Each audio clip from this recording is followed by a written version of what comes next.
Right, so welcome to class. It is going to be Monday, January 25th. This class is going to be all online today.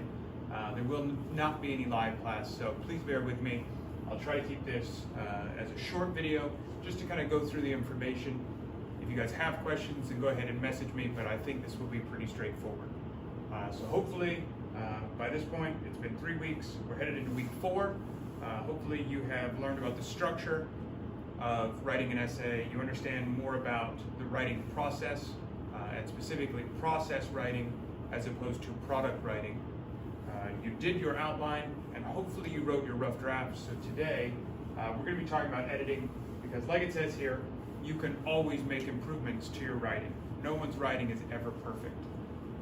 So specifically with process writing, we like to focus on 3 different types of editing or feedback. The first is going to be teacher feedback, which is from the teacher to the student directly.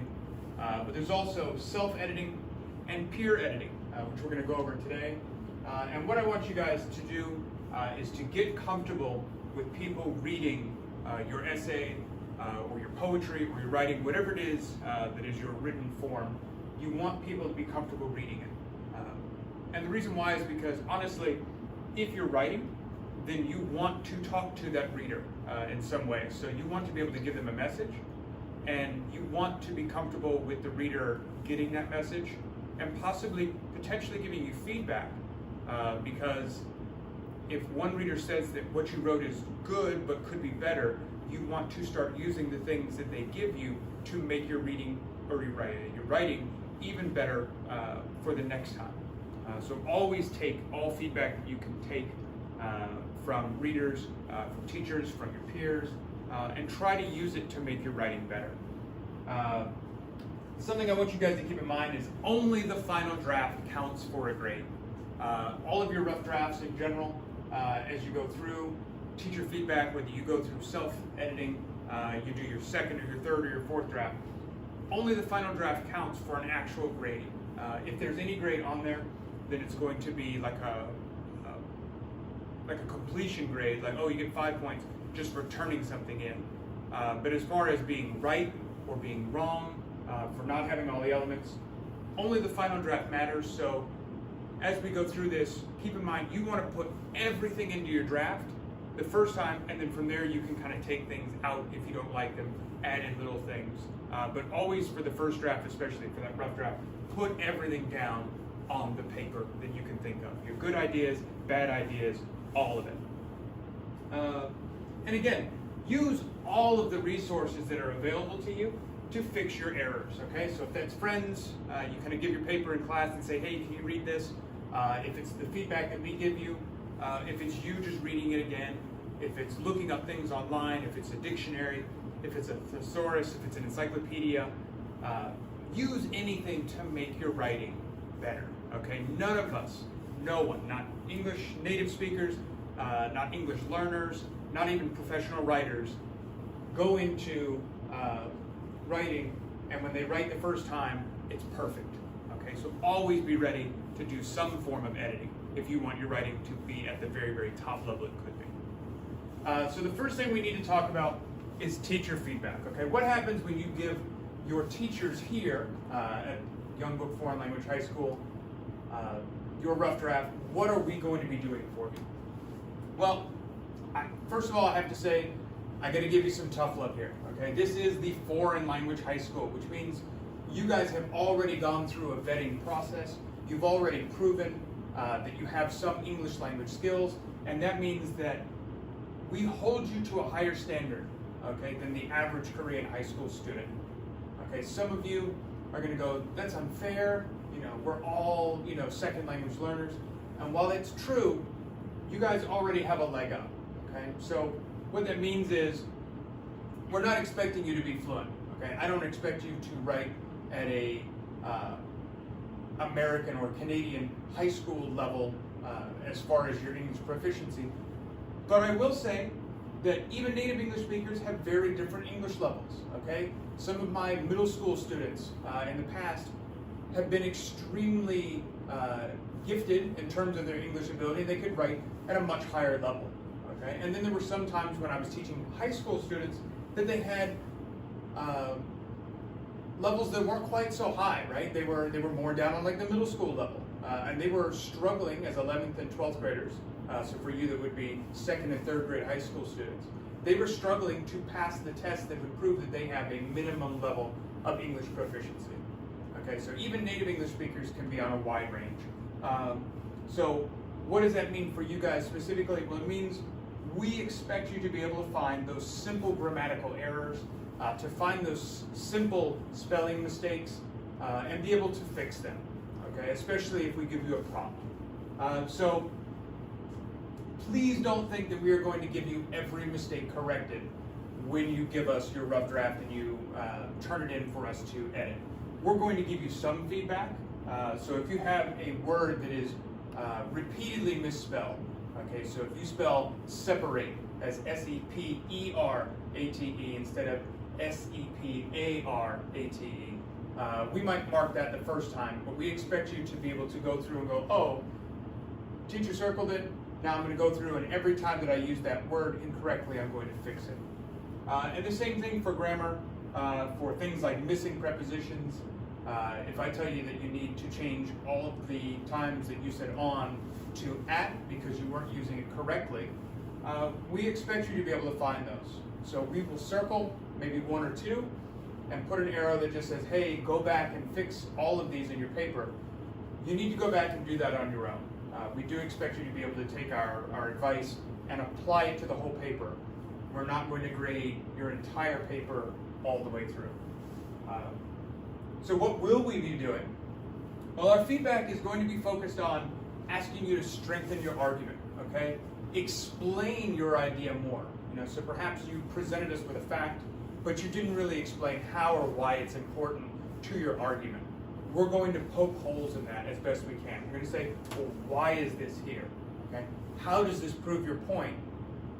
Doesn't this mean that maybe something else could be better? Okay, so most of it is going to be at strengthening your arguments, trying to get you to use different vocabulary. So don't just say good, don't just say bad, say it's great, say it's awesome, say it's terrible. Okay? And try to use some more persuasive language as well. Okay, so that's really what our feedback is going to be about. Okay, we'll give you a little bit on grammar and spelling if it's necessary, but not all of it. I'm not going to go through and grade and mark every word you misspelled or every time you used a grammar mistake. I'll normally just give you a hint. So that's the kind of feedback you'll get from us as teachers. But something else that you need to get used to doing is self-editing, right? You need to be able to look at your own writing and make a judgment call on whether things need to be changed. So first things first, remember that your rough draft is exactly that. It's rough.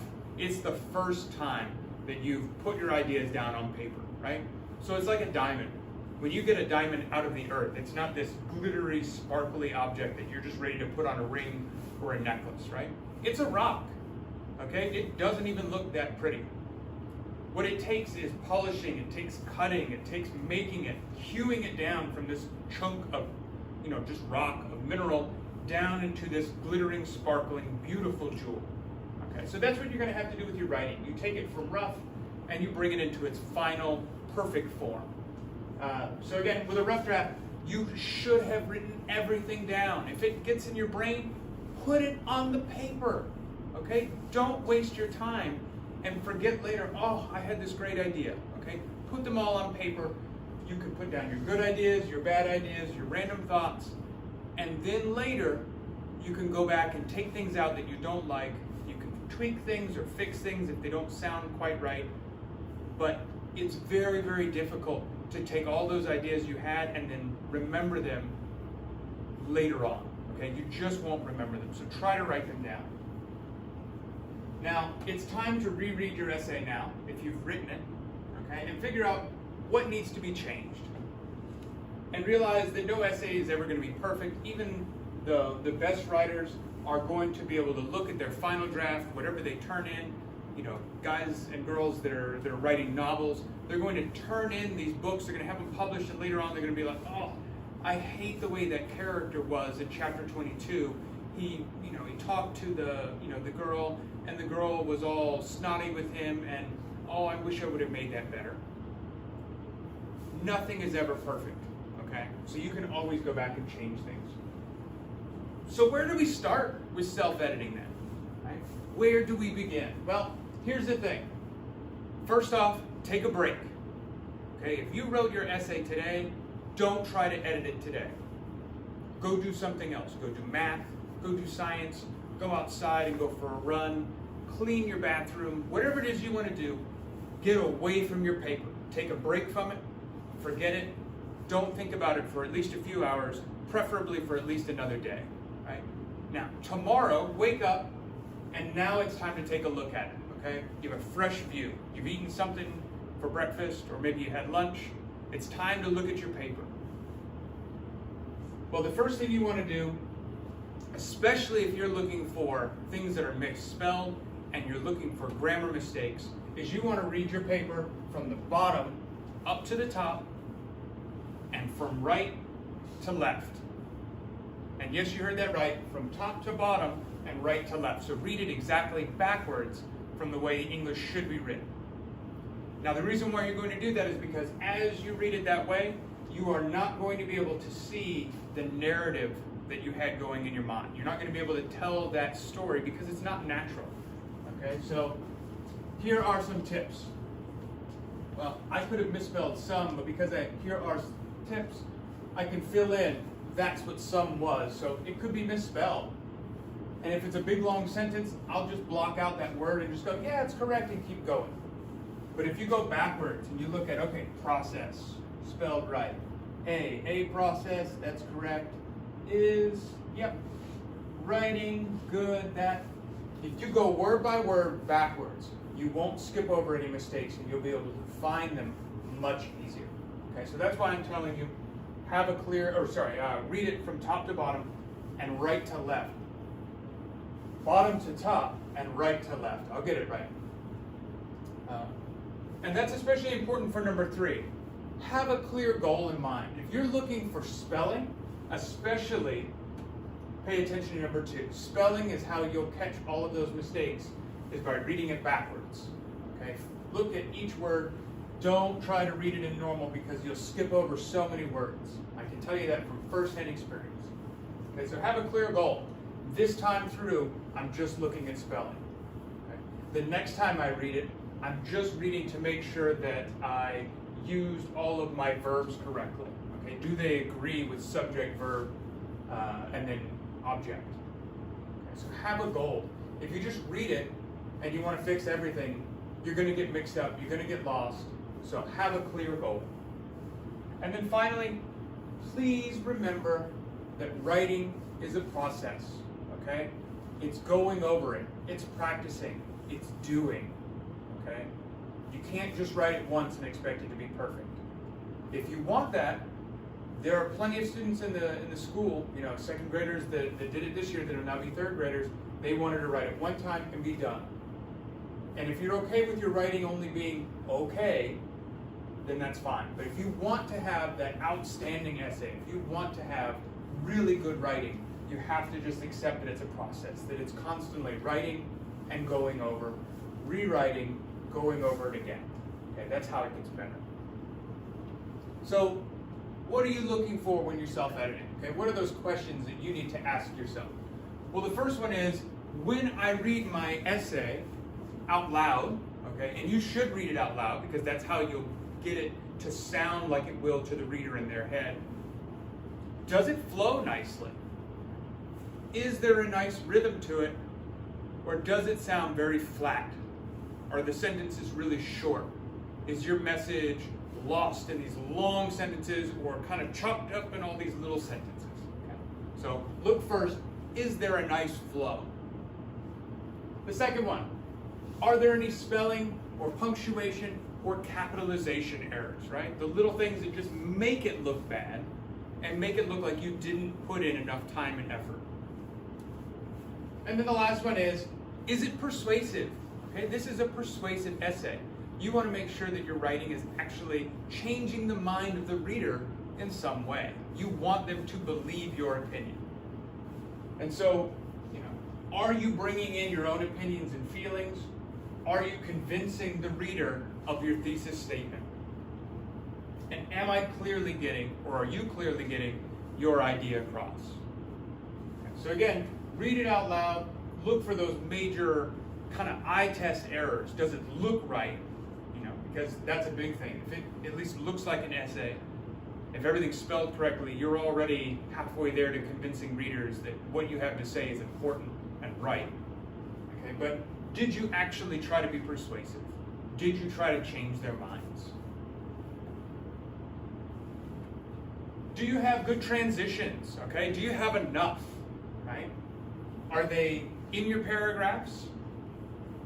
And do you transition from one paragraph to another clearly? Okay, can the reader see you were talking about this idea and then you move to the next idea? Okay, it's not a continuation. And do you use diverse language, right? Did you vary your vocabulary? Or did you just say, it was a good day, I had a good lunch, I wore my favorite outfit, it made me feel good?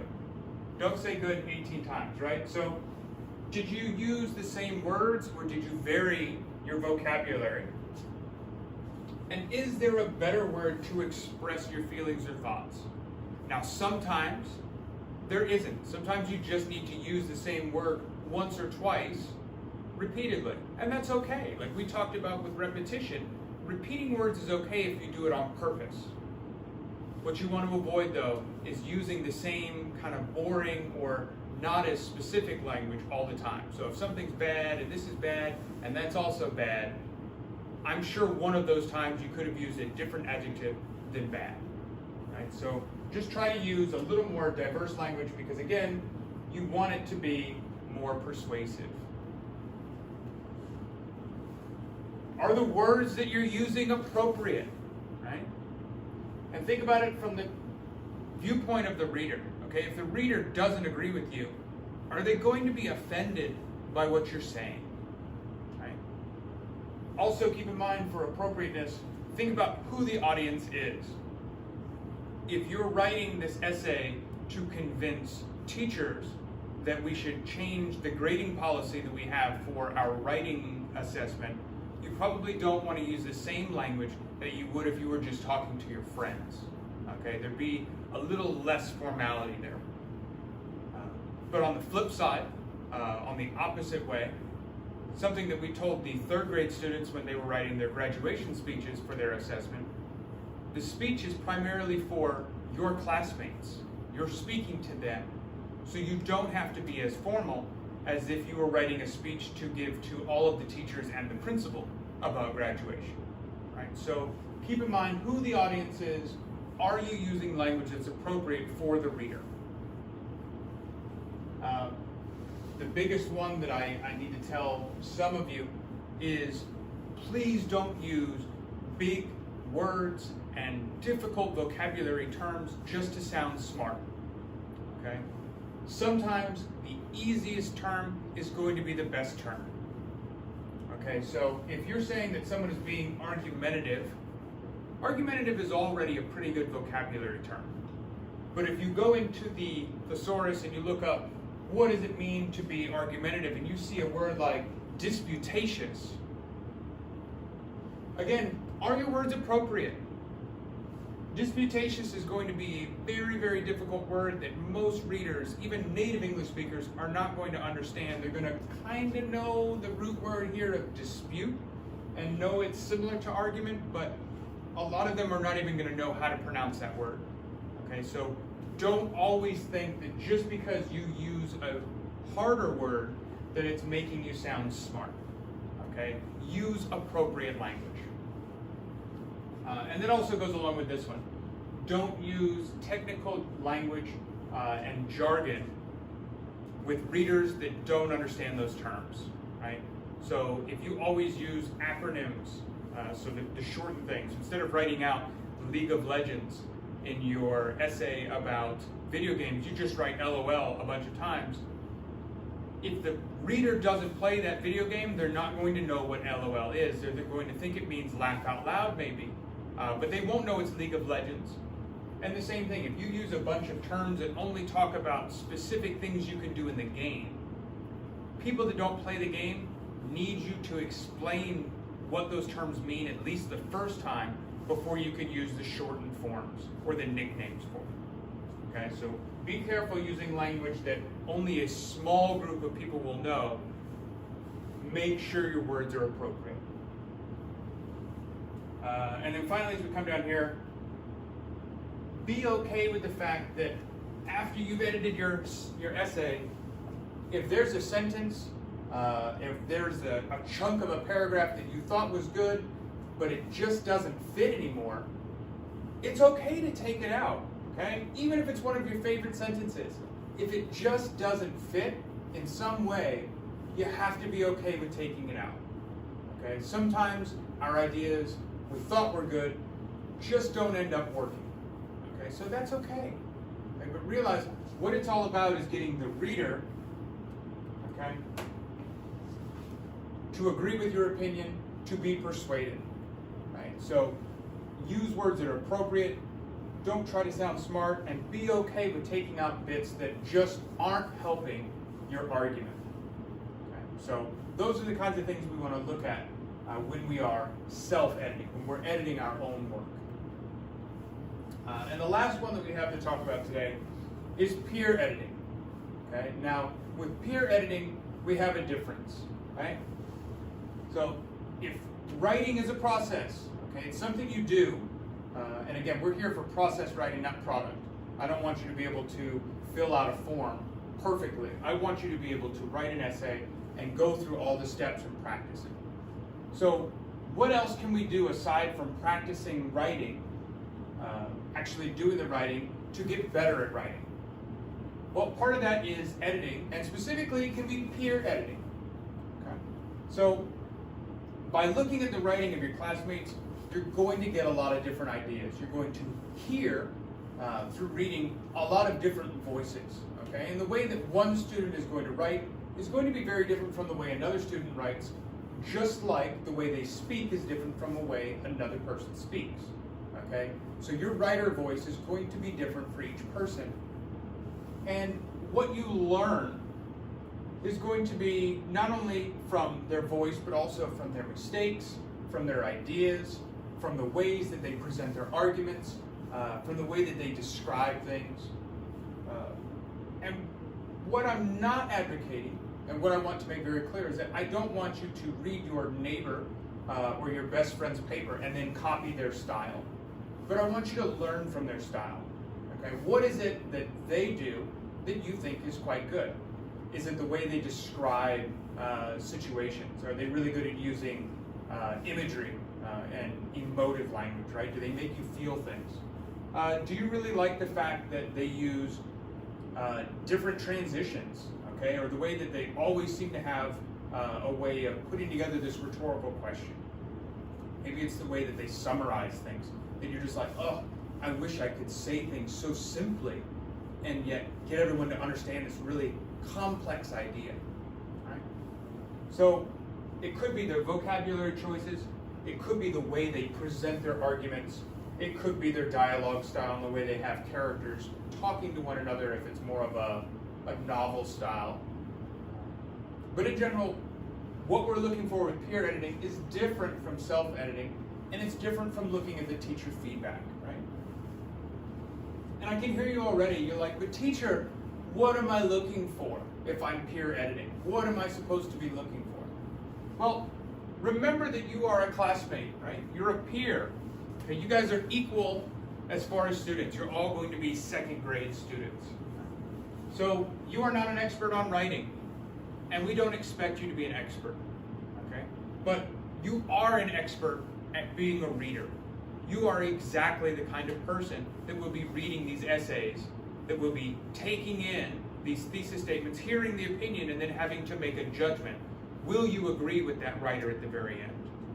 And so you want to give feedback as a reader, okay? What happens? What do you think of when you're reading this essay? So it should be specifically about your reactions, okay? And the reason why is because you can tell your classmate, look, if I didn't know anything about your topic, and I read your paper, this is what it made me think about. I didn't understand here, but then I really understood this, but I don't see how it connects to your argument. Right? So it's, what did you get as a reader, and how it could be improved. So I've included on here the checklist that we would normally give you for peer editing. It's a little difficult to read, but I have included it as a Word document as well for you guys to take a look at. But things that would go on here, question number 1, can you identify the main idea or thesis in the essay? And then it would just be yes or no, so you just mark yes. If it's no, then you're letting your classmate know, I know you had a point, but I don't really know. It wasn't clear what your thesis statement was. You didn't have it written out directly. So another one here, does it have an introduction? Yes. Does the introduction give an outline of what they're going to talk about? Right? So that goes back to your thesis. Did they give enough background that you could understand that this was going to be an essay about why cats are going to be the best pets? Or did it just talk about, hey, pets are cool, some people have dogs, some people have cats, some people have fish. Yeah, here we go. That didn't really make a clear argument, right? That introduction doesn't give us an idea. It's kind of about pets, but it may not be.